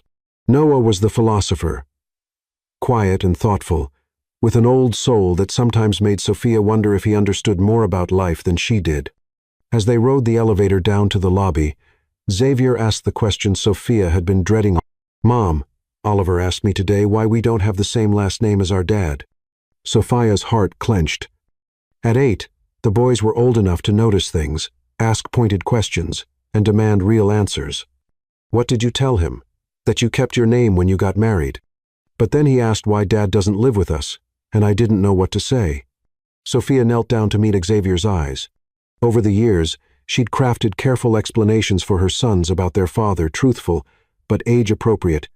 "You know how I've told you that Daddy was confused when you were born? You said he made bad choices because he was listening to the wrong people." "That's right. Sometimes grown-ups make mistakes, even when they love each other. Daddy made some mistakes that hurt our family very badly. But does he want to see us?" The question cut straight to Sophia's heart. Over the 8 years since the boys were born, Ethan had made several attempts to contact them: birthday cards, Christmas presents, requests for visitation that came through lawyers. Sophia had kept every card, every gift, every letter stored in a box for the day when the boys were old enough to decide for themselves. "I think he does," she said carefully. "But it's complicated, sweetheart. Someday, when you're older, you can decide if you want to get to know him." "Okay," Xavier said, apparently satisfied. "But Mom, whatever mistakes he made, they couldn't have been worse than not getting to watch us grow up." Sophia blinked back tears, amazed by her son's insight. "You're absolutely right, baby." In the lobby, she found Isaiah practicing his presentation for anyone who would listen, his animated gestures drawing smiles from office workers. Noah sat nearby, completely absorbed in his book about Roman history. "The molecular structure of happiness," Isaiah announced as Sophia approached, "is actually a combination of dopamine, serotonin, oxytocin, and endorphins. But I think there's a fifth element that scientists haven't discovered yet." "What's that?" Sophia asked. "Love. Real love. The kind that doesn't change even when things get hard." Sophia felt her breath catch. Sometimes her children's wisdom was almost too much to bear. "That's beautiful, Isaiah, and very smart." On the drive home to their house in Brooklyn Heights, a restored brownstone that Sophia had bought when the business took off, Noah looked up from his book and asked, "Mom, do you think people can change? Like, really change, not just pretend to change?" "Why do you ask, sweetheart?" "I'm reading about Julius Caesar, and he did bad things. But then later he tried to do good things, but people didn't trust him because of the bad things he'd done before." Sophia considered her answer carefully. "I think people can change, but changing and earning forgiveness are two different things. Caesar might have become a better person, but that didn't erase the hurt he'd caused. So, if someone really hurt you, even if they changed, you might not be able to forgive them. It depends on what they did and whether they understood why it was wrong. What if they understood and they were really, really sorry, and they spent years trying to make up for it?" Sophia glanced in the rearview mirror at Noah's serious face. "Are we still talking about Julius Caesar?" "Maybe," Noah said with a small smile that reminded Sophia painfully of Ethan. That evening, while the boys did homework at the kitchen table, Sophia found herself thinking about Ethan's latest letter, which had arrived the week before. Over the years, his letters had evolved from desperate pleas for forgiveness to simple updates about his life and quiet expressions of regret. This latest one had been different, more mature, more thoughtful. "Sophia, I know you don't read these letters, and I understand why, but I need to write them anyway. I've been going to therapy for 6 years now, trying to understand how I became the kind of man who could have his pregnant wife committed to a psychiatric hospital. The answer is complicated, but it boils down to this: I was weak when you needed me to be strong. I've learned things about what happened that I think you should know. Dr. Grayson fled to Brazil before he could be prosecuted, but the investigation revealed the full extent of his fraud. He was paid $200,000 by my mother to fabricate your medical records and psychiatric evaluations. The blood tests were faked. Even the ultrasounds showing no pregnancy were doctored images. I know this doesn't change anything, but I thought you deserved to know that every piece of evidence I was shown was fabricated. I've cut all contact with my mother. I understand now what she did to us, to you, to our sons, to our marriage. She destroyed everything because she couldn't bear to lose control of my life. I don't expect forgiveness, but I want our sons to know that their father loves them even if he doesn't deserve them. You've raised amazing children, Sophia. They're a testament to your strength and love. If there's ever a time when the boys want to know their father, I'll be here. All my love and regret, Ethan. Sophia had read the letter a dozen times. She'd done her research over the years, learning the full scope of what Eleanor and Dr. Grayson had done. The medical fraud was staggering in its complexity. Ethan hadn't just been lied to. He'd been the victim of an elaborate conspiracy. But knowing that didn't erase the fundamental truth. When it mattered most, he'd chosen to believe others over her. "Mom, you're staring at nothing again," Isaiah observed from the kitchen table. "Sorry, baby. Just thinking about Dad," Noah asked quietly. Sophia was constantly amazed by her children's perceptiveness. "How did you know? You get the same look when you're thinking about him that you get when you're thinking about Grandpa," Xavier said, sad but not angry. Sophia joined her sons at the table. They were right. She did miss Ethan Knott, the man who'd betrayed her trust, but the man she'd fallen in love with. "Do you want to meet him?" she asked suddenly. The question surprised even her. The boys exchanged glances, having one of those silent conversations that only siblings who'd shared a womb could manage. "Maybe," Xavier said carefully, "but only if you're okay with it. And only if he understands that you are our real parent," Isaiah added protectively. "And only if he doesn't try to change anything about our family," Noah concluded. Sophia looked at her sons and felt her heart swell. They were protecting her even as they expressed curiosity about their father. "Those are very good conditions," she said. "And you know what? I think I might be ready to consider it." That night, after the boys were asleep, Sophia sat in her home office and pulled out a sheet of stationery. For the first time in 8 years, she wrote a letter to Ethan Carter. "Ethan, I received your letter. All of your letters. Actually, I've read every one. I want you to know that our sons are extraordinary children. They're kind, intelligent, and have more emotional maturity than most adults. They've grown up knowing they have a father who made mistakes. They're asking questions now about why we don't live together, why they don't know you, whether you want to be part of their lives. I've told them the truth in terms they can understand, that you were confused when they were born and made choices that hurt our family. I'm not ready to forgive you. I may never be ready. What you did broke something in me that hasn't healed. But our children deserve the chance to know their father if they want to. If you're serious about being part of their lives, here are my conditions. Any relationship you have with them goes through me. You respect the life I've built for them. You don't make excuses about your mother's manipulation. If they decide they don't want a relationship with you, you respect that choice. This isn't about us. It's about them. If you can accept these terms, I'll consider arranging a meeting. But Ethan, if you hurt them the way you hurt me, I'll make sure you never see them again. Sophia.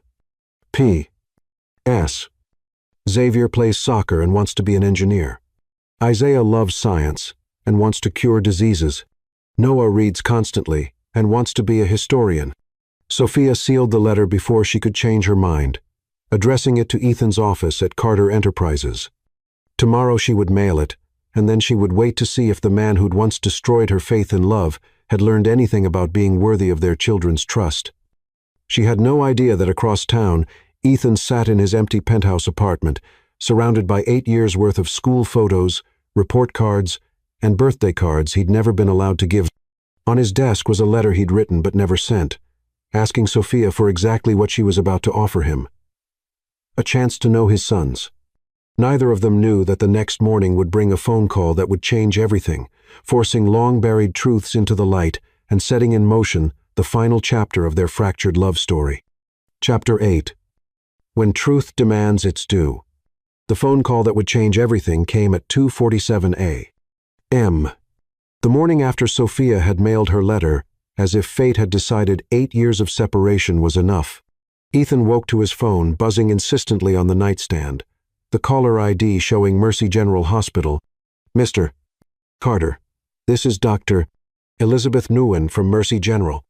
Your mother, Eleanor Harris Carter, was brought in an hour ago.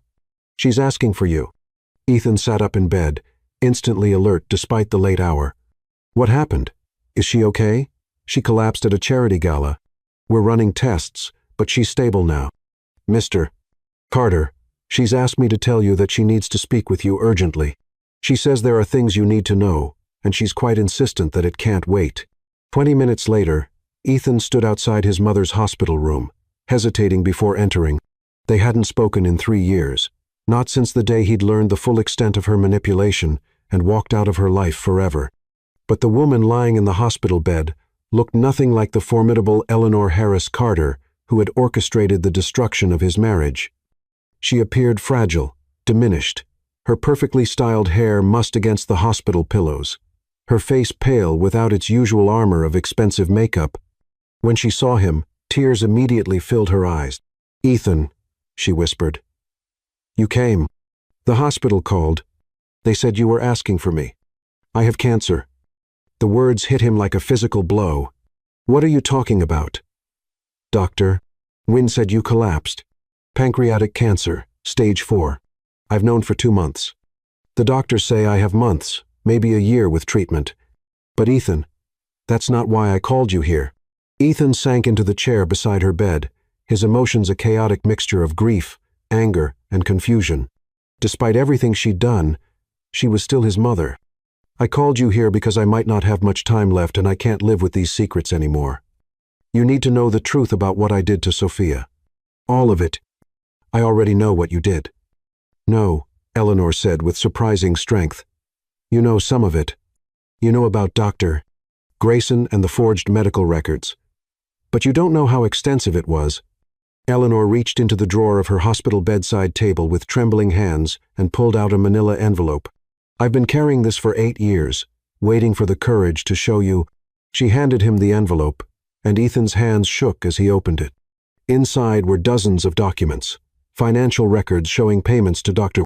Grayson totaling over $300,000, contracts with private investigators, detailed plans for psychological manipulation, and photographs. The photographs made Ethan's stomach turn.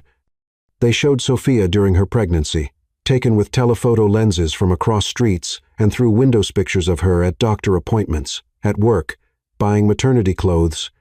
There were dozens of them, documenting her every move during the 9 months when everyone believed she was having a psychological breakdown. "You had her followed," Ethan said, his voice hollow with disbelief. "I documented everything. Every doctor's appointment she tried to make, that we blocked. Every pregnancy symptom she exhibited that we explained away." Eleanor pulled out another set of documents. "These are the real ultrasound images from her pregnancy. Dr. Grayson took them during her appointments but showed you the doctored ones instead." With shaking hands, Ethan examined ultrasound photos that clearly showed 3 babies at various stages of development. Date stamps proved they were taken during Sophia's supposed phantom pregnancy. In one image, he could see tiny hands and feet. In another, 3 distinct heartbeats were visible. "You knew," Ethan whispered, "the entire time. You knew she was really pregnant." "I knew she was carrying triplets by her 12-week appointment. I knew they were healthy and developing normally. I knew she was telling you the truth about everything." "Then why?" Ethan's voice shattered completely. "Why did you destroy her? Why did you destroy us?" Eleanor closed her eyes, tears streaming down her cheeks. "Because I was terrified of losing you. Because Sophia was strong and independent and made you happy in ways I couldn't control. Because she represented everything I wasn't. Authentic, loving, selfless. So you had her committed to a psychiatric facility while she was pregnant with your grandchildren.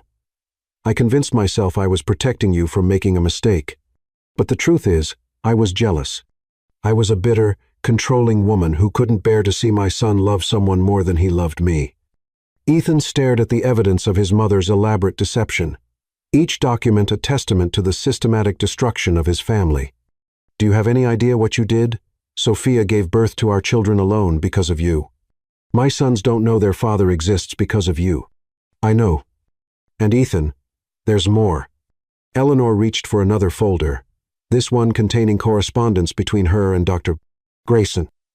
As Ethan read, he learned that the plan had been even more sinister than he'd realized. "You were going to take the babies," he said, his voice barely a whisper.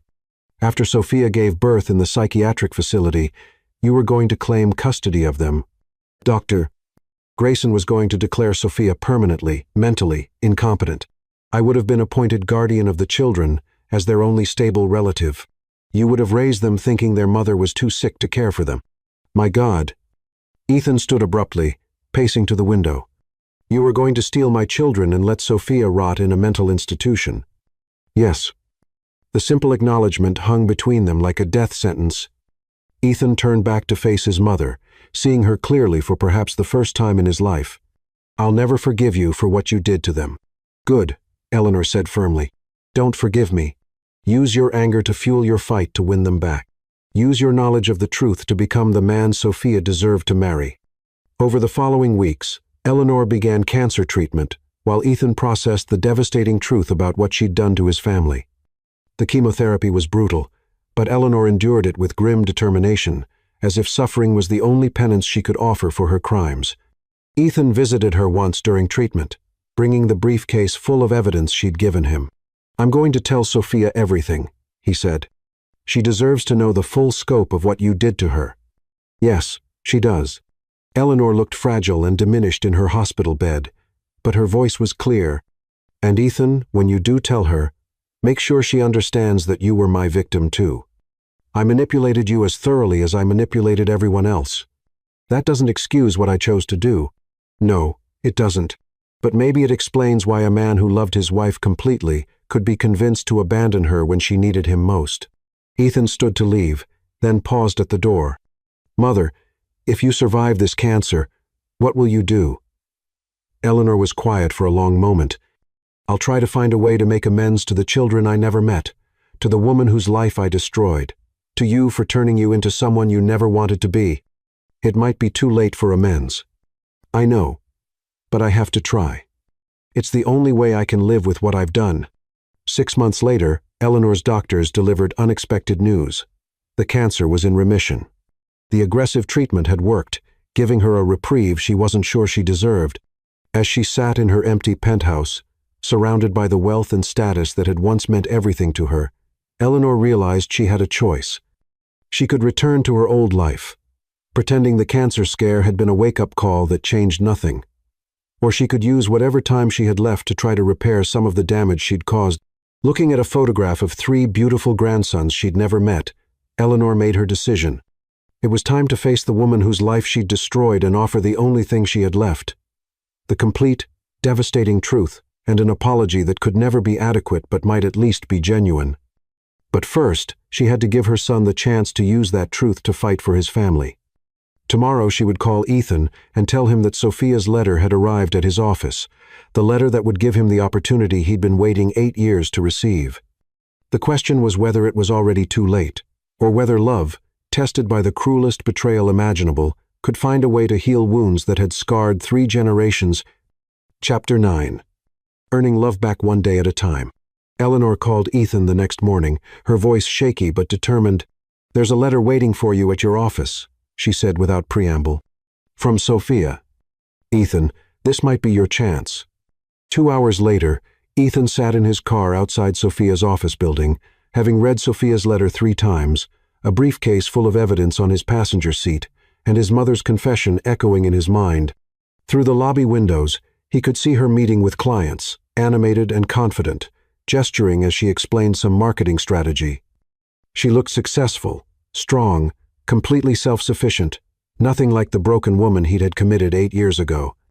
The irony wasn't lost on him. Sophia had built an empire while he'd spent 8 years drowning in guilt and regret.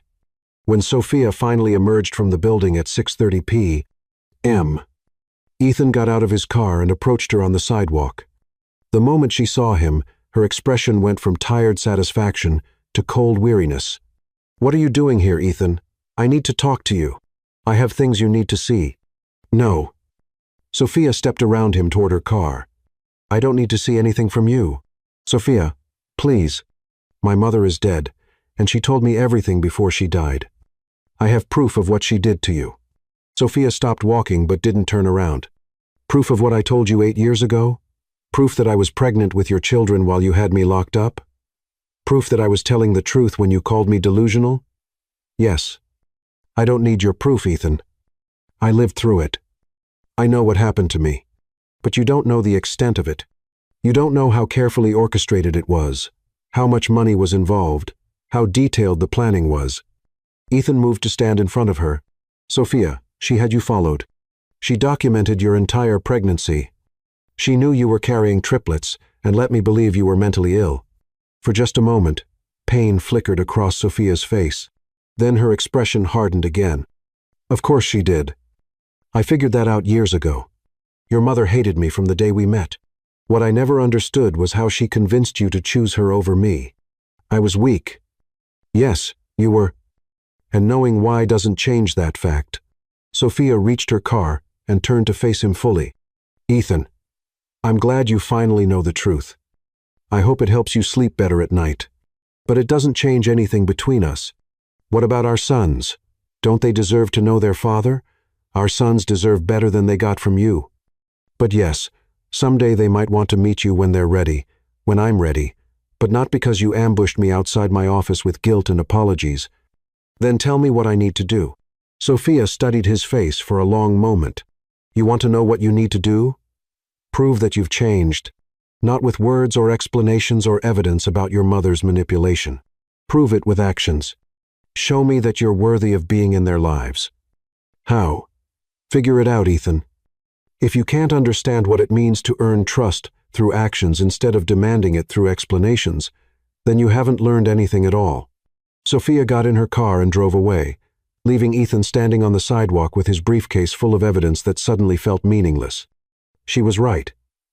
Proof of his mother's deception didn't erase his own choices. Knowledge of the manipulation didn't restore the trust he'd broken. Over the following months, Ethan began what he thought of as his campaign to prove himself worthy of his family, but his first attempts were clumsy, desperate gestures that revealed how little he understood about earning forgiveness. He sent expensive gifts to Sophia's office flowers, jewelry, luxury items that she returned unopened. He made donations to charities in the boys' names, ensuring Sophia received notifications of his generosity. He hired private investigators to learn about their lives, their interests, their needs, so he could anticipate ways to help. Each gesture was returned, rejected, or ignored completely. It took 6 months of failure before Ethan realized he was still trying to control the situation instead of actually changing. He was performing acts of contrition instead of demonstrating genuine transformation. The breakthrough came during a conversation with Dr. Emily Wong, the therapist he'd been seeing since learning the truth about his mother's manipulation. You're still trying to manage the outcome, Doctor. Wong observed during one of their sessions. Every gesture you're making is designed to get a specific response from Sophia. That's manipulation, even if it's well-intentioned. Then what should I do? What would you do if you knew she would never forgive you? If you knew your sons would never want a relationship with you? How would you live then? The question stopped Ethan cold. He'd been so focused on winning back his family that he hadn't considered what it meant to simply be a better person regardless of the outcome. I don't know. That's where you need to start. Becoming someone worthy of their love, whether or not you ever receive it. Ethan began making different choices. Instead of sending gifts to Sophia, he anonymously funded scholarships at the boys' school for children whose parents couldn't afford tuition. Instead of hiring investigators to learn about their lives, he volunteered as a youth soccer coach, learning to work with children and understanding what made them feel valued and secure. He stopped sending letters explaining himself and started sending simple notes acknowledging their achievements, Xavier's soccer goals, Isaiah's science fair victories, Noah's writing awards without asking for anything in return. When Sophia's car broke down outside the boys' school one rainy afternoon, Ethan happened to be driving by after his volunteer coaching session. He pulled over and offered help, expecting rejection. Instead, Sophia accepted a ride home in exhausted defeat, her guard momentarily down. "Thank you," she said quietly as they sat in traffic. "I know you didn't have to stop." "Yes, I did. Not because I expect anything from you, but because it was the right thing to do." They rode in silence for several minutes before Sophia spoke again. "The boys ask about you sometimes." Ethan's heart lurched, but he kept his voice steady. "What do you tell them?" "The truth. That their father made terrible mistakes, but that he loves them. That someday, if they want to, they can decide whether to meet you." "And what do they say?" "They're curious, especially lately. Xavier asked if you know how to play soccer. Isaiah wants to know if you're smart enough to understand his science projects. Noah wondered if you like to read. Ethan felt tears threaten. What did you tell them? That I don't know who you are now. That the man I married might have been able to answer those questions, but you'd have to show them yourself who you've become. When they reached Sophia's house, Ethan caught a glimpse of 3 boys watching from the window his sons, who he'd never properly met, studying their father with intelligent, curious eyes. "Sophia," he said as she got out of the car, "I don't expect forgiveness. I don't even ask for it anymore. But if there's ever a time when you think it might be safe for them to meet me, I'll be ready." What does that mean, ready? It means I'll be someone they can count on, someone who puts their needs first, someone who earns trust instead of demanding it. Ethan looked up at the house where his children lived. It means I'll be the father they deserve, not the one they got. 3 weeks later, Sophia called him. "The boys want to meet you," she said without preamble. "They've been asking more questions. And I think they're old enough to start making their own decisions about whether they want you in their lives." Ethan's hands shook as he held the phone. "When?" "Saturday afternoon. 2 hours at the park near our house.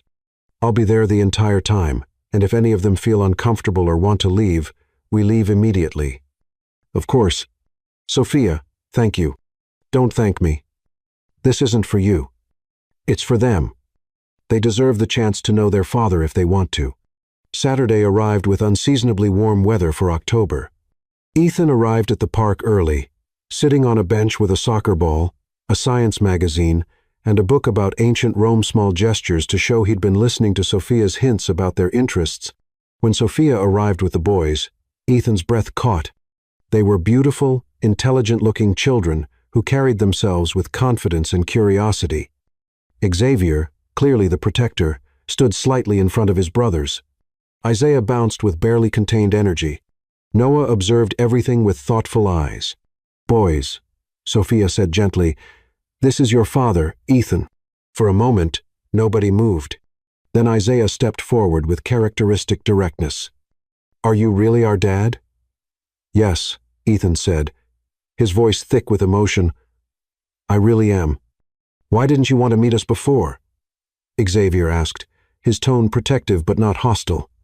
Ethan knelt down to their eye level. "Because I made terrible mistakes when you were born.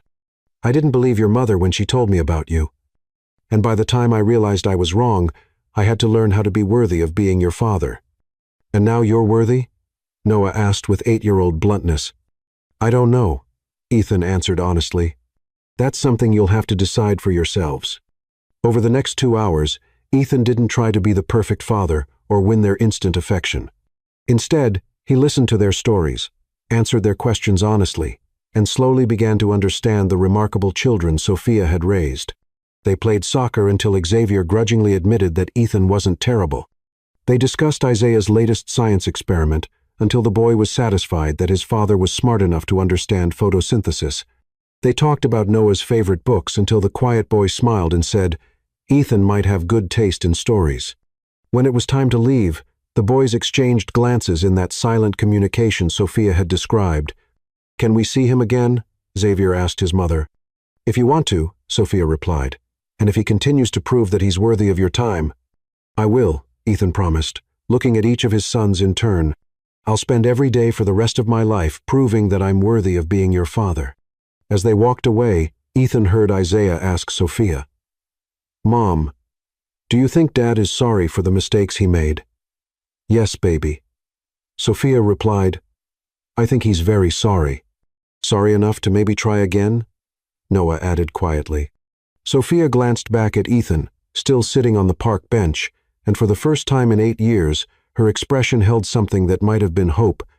"Maybe," she said. "We'll have to wait and see." 3 weeks later, that tentative hope would be tested when an unexpected visitor arrived at Sophia's door, someone seeking forgiveness for sins that had shaped 8 years of separation and 3 generations of pain. Chapter 10. Love's Second Chance. 3 weeks after Ethan's first meeting with his sons, the unexpected visitor arrived exactly as Chapter 9 had foreshadowed. It was a rainy Thursday evening in April when the doorbell rang at Sophia's brownstone. She was curled on the couch with Noah, reading together while Xavier and Isaiah played chess nearby, their voices creating the comfortable symphony of the family life she'd built from nothing. Sophia opened the door, expecting a delivery, but instead found a woman she barely recognized standing in the rain without an umbrella. Eleanor Harris Carter looked nothing like the imperious society matron who had destroyed Sophia's life 8 years ago. Gone were the designer clothes, the perfect makeup, the jewelry that cost more than most people's cars.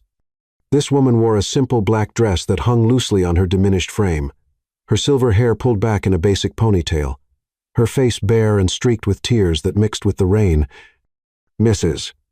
Bennett," Eleanor whispered, her voice breaking. "Please, may I speak with you?" Sophia's first instinct was to slam the door in the face of the woman who had orchestrated her systematic destruction, but something in Eleanor's demeanor stopped her. This wasn't the calculating manipulator who had paid doctors to lie and had Sophia committed while pregnant. This was a broken woman carrying the crushing weight of unbearable guilt. "What do you want?" Sophia asked, her voice carefully controlled. "To tell you the truth, to apologize." To Eleanor's composure cracked completely, and she began sobbing in the doorway. "To beg for forgiveness I know I don't deserve." "Mom," Xavier's voice came from behind Sophia. "Who is it?" Sophia turned to see all 3 boys standing in the hallway, their curious faces reflecting the warmth and security she'd worked so hard to build for them. The irony struck her.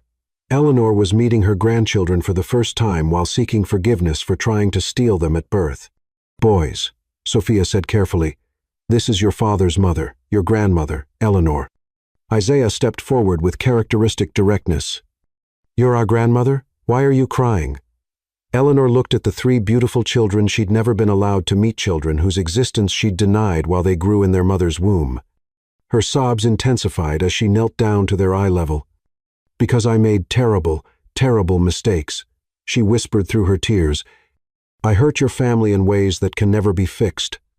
I'm crying because I'm sorry, and because you're so beautiful, and because I lost the chance to love you the way a grandmother should." Sophia watched this scene with conflicted emotions. Part of her wanted to protect her children from this woman's pain, but another part recognized that this moment was important. Her sons were seeing genuine remorse, understanding that even adults who make devastating mistakes can feel profound regret. "Why don't you come in out of the rain?" Noah said gently, displaying the compassion that never failed to amaze Sophia. "Boys, go finish your homework upstairs," Sophia said softly. "I need to talk to your grandmother alone." After the children reluctantly went upstairs, Sophia led Eleanor to the living room. Eleanor stood in the center of the space, looking around at the family photos, the children's artwork on the walls, the evidence of the life Sophia had built without any help from the Carter family.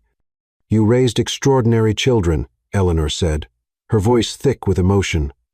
"They're kind, intelligent, beautiful, everything a grandmother could hope for, and I gave up any right to know them." "Sit down," Sophia said, not kindly, but not cruelly either. Eleanor perched on the edge of the couch as if she didn't deserve to be comfortable. Fresh tears streamed down her face as she began to speak. "I destroyed your marriage," she said, her voice barely audible. "I paid Dr. Grayson $300,000 to fabricate medical records, to convince Ethan you weren't pregnant, to make him believe you were mentally ill. I hired private investigators to follow you, to document your pregnancy while telling everyone it was delusion. I orchestrated every detail of having you committed to that psychiatric facility." Sophia felt the familiar anger rise, but underneath it was something else, a strange relief that Eleanor was finally speaking the complete truth. "I know all of that now," Sophia said coldly. "Ethan told me after he thought you died." "I didn't, Dee. I was supposed to. Cancer. But the treatments worked, and now I have to live with what I did." Eleanor's hands shook as she reached into her purse. "I brought you something. Proof of everything I did. Bank records, contracts with Dr. Grayson, surveillance photos of you during your pregnancy. Evidence of the most evil thing I've ever done." She placed a thick manila envelope on the coffee table between them. "I documented my own crimes because I was proud of how clever I thought I was. I was proud of manipulating my son into abandoning his pregnant wife." "Why?" The question that had haunted Sophia for 8 years finally escaped. "Why did you hate me enough to destroy my life?" Eleanor's sobs intensified until she could barely speak. Because you made Ethan happy in ways I never could. Because you were everything I wasn't. Genuine, loving, selfless. Because when I saw how he looked at you, I knew I'd lost him forever. So you decided to take him back by destroying me? Yes. I told myself I was protecting him from making a mistake. I convinced myself you weren't good enough for our family, that you'd hold him back. Eleanor looked directly at Sophia through her tears. But the truth is, I was jealous. I was a bitter, controlling woman who couldn't bear to see my son love someone more than he loved me. You had me locked up while I was pregnant with your grandchildren. I know. Eleanor's voice broke completely. I planned to let you give birth in that facility, then have you declared permanently, mentally incompetent so I could take custody of the babies. I was going to raise them as my own while you rotted in a psychiatric hospital. Sophia felt the room spin around her. She'd known Eleanor's plan was elaborate, but hearing the full scope of the intended cruelty was staggering. You were going to steal my children and let me die in that place? Yes. And Sophia, that's not even the worst part.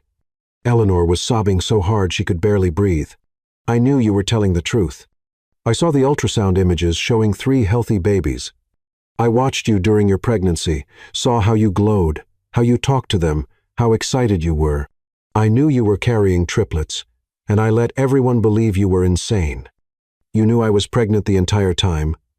From your 12-week appointment onward, I had copies of every real ultrasound, every blood test confirming the pregnancy. I watched you carry my grandchildren, while I convinced my son you were delusional. Sophia stared at the woman who had been the architect of her nightmares, finally understanding the full scope of the evil that had been perpetrated against her family. I spent 9 months begging people to believe I was pregnant with your son's children, Sophia said, her voice deadly quiet. I gave birth alone in a psychiatric facility because of you. I raised those 3 boys without their father for 8 years because of you. I know, and I can never undo it. I can never give you back those years, or give Ethan back the chance to see his children born, or give my grandchildren the father they deserved from the beginning. Eleanor reached into her purse again and pulled out legal documents. I've transferred all of my assets into a trust for the boys' education and future. It's not nearly enough to compensate for what I stole from them, but it's everything I have. Money doesn't fix what you did. No, it doesn't. Eleanor stood up, moving toward the door. Nothing fixes what I did. I came here because I'm dying, maybe not from cancer anymore, but from guilt, from regret, from the knowledge that I destroyed the most beautiful love story I ever witnessed. She paused at the door, turning back to face Sophia one final time. You were right about everything. You were an extraordinary wife and mother. You deserved a husband who trusted you, and a mother-in-law who celebrated you. Instead, you got a weak man and an evil woman who destroyed your happiness because we couldn't bear how perfect it was. Eleanor's tears came harder now, 8 years of suppressed guilt pouring out. I've spent years being worshipped by strangers while being hated by the only people who matter. I have money, houses, respect from people who don't know what I really am. But I lost my son, never knew my grandchildren, and caused suffering that will echo through generations. You're right, Sophia said without mercy. You did lose everything that mattered. I know, and I deserve it. But Sophia, please don't let your hatred of me prevent Ethan from having a relationship with those beautiful children. He was my victim, too. I manipulated him as thoroughly as I manipulated everyone else. Sophia studied Eleanor's face, looking for signs of manipulation or calculation, but all she saw was devastating, genuine remorse. I make decisions about my children based on what's best for them, not on my feelings about you. Then you're a better person than I ever was. Eleanor opened the door, then turned back one final time. Those boys upstairs, they're miracles. You raised them with the love I never gave my own son.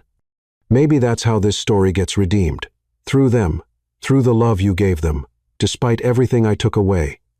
After Eleanor left, Sophia sat alone in her living room for a long time, processing the encounter.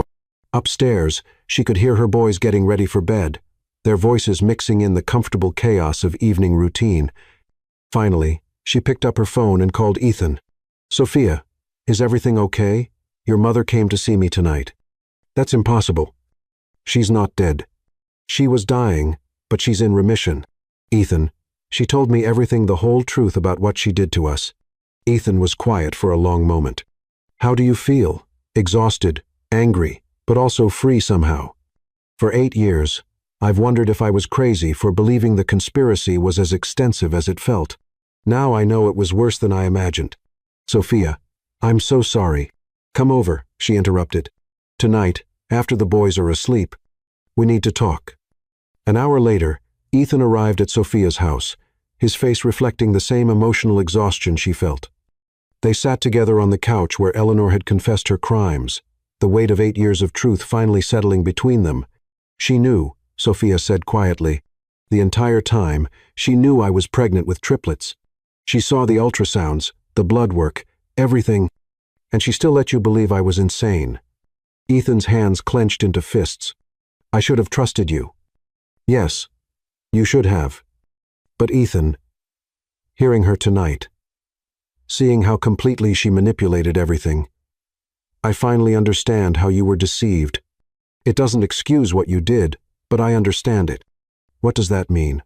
Sophia looked at him, really looked at him for the first time in 8 years without the filter of anger and betrayal. It means I've been watching you with our sons for months. You show up when you say you will. You listen to them. You put their needs first. You're becoming the father they deserve. I'm trying. You're succeeding. And that terrifies me. Why? Because I can see the man I fell in love with. Because despite everything, part of me still loves that man, and I don't know if I'm strong enough to survive being wrong about you again. Before Ethan could respond, they heard small footsteps on the stairs. Noah appeared in the doorway, holding his favorite book about Roman emperors. Dad, will you read me a story, please? Ethan looked at Sophia, who nodded slowly. Just tonight. 30 minutes later, Sophia found Ethan in the boys' bedroom, sitting on the floor between their 3 beds, telling them an elaborate bedtime story about brave knights and lost dragons. All 3 boys were captivated, their faces bright with joy and wonder. And the dragon realized, Ethan was saying, his voice soft with emotion, that the knights weren't trying to hurt him. They were trying to help him find his way home to his family. But he'd been lost for so long. He'd forgotten what home looked like. Did he remember? Isaiah asked breathlessly. The knights showed him that home wasn't a place, Ethan continued. It was the people who loved him enough to keep looking for him, even when he was too scared to come back. Sophia watched from the doorway, her heart breaking and healing simultaneously. This was what she'd dreamed of during those lonely months of pregnancy. Ethan telling their children bedtime stories, being the father she'd known he could be. After the boys fell asleep, Sophia and Ethan walked downstairs in charged silence. In the living room, moonlight streamed through the windows, casting silver shadows across the space where their family was slowly, carefully healing. Sophia, Ethan said, turning to face her, I know I don't deserve another chance. I failed you when you needed me most. But watching them tonight, Ethan, Sophia stepped closer, close enough to see the pain and hope warring in his eyes. I've spent 8 years being angry, 8 years protecting myself and our sons from being hurt again. But tonight, after everything your mother said, watching you with them, what? I realized that love isn't about never making mistakes. It's about what you do after you make them. It's about whether you learn, whether you grow, whether you become worthy of the love you threw away. Ethan's hands trembled as he reached up to cup her face. Have I become worthy? Sophia looked into the eyes of the man who had broken her heart so completely that she thought it would never heal. But hearts, she'd discovered, were more resilient than she'd ever imagined. And real love was stronger than betrayal, deeper than pain, more enduring than the worst mistakes people could make. I think so, she whispered, and I'm ready to find out. When Ethan kissed her, it carried the weight of 8 years of separation, the pain of betrayal and abandonment, and the trembling hope of redemption. It was desperate and gentle, an apology and a promise, a reclaiming of love that had survived the unthinkable. I love you, Ethan whispered against her lips. I never stopped, even when I was too broken to deserve it. I love you too, Sophia admitted. The words feeling both foreign and perfectly right. But if we do this, if we try again, it won't be like before. I know. You're stronger now, wiser, more incredible than I ever deserved. And I'm different too. I'm the man who spent 8 years learning the difference between love and control, between trust and blind faith, between being someone's son and being someone's father. Sophia smiled through tears that felt different from any she'd cried. In 8 years, tears of hope instead of grief, of possibility instead of loss. Then maybe we can be different together. Maybe we can build something better than what we lost.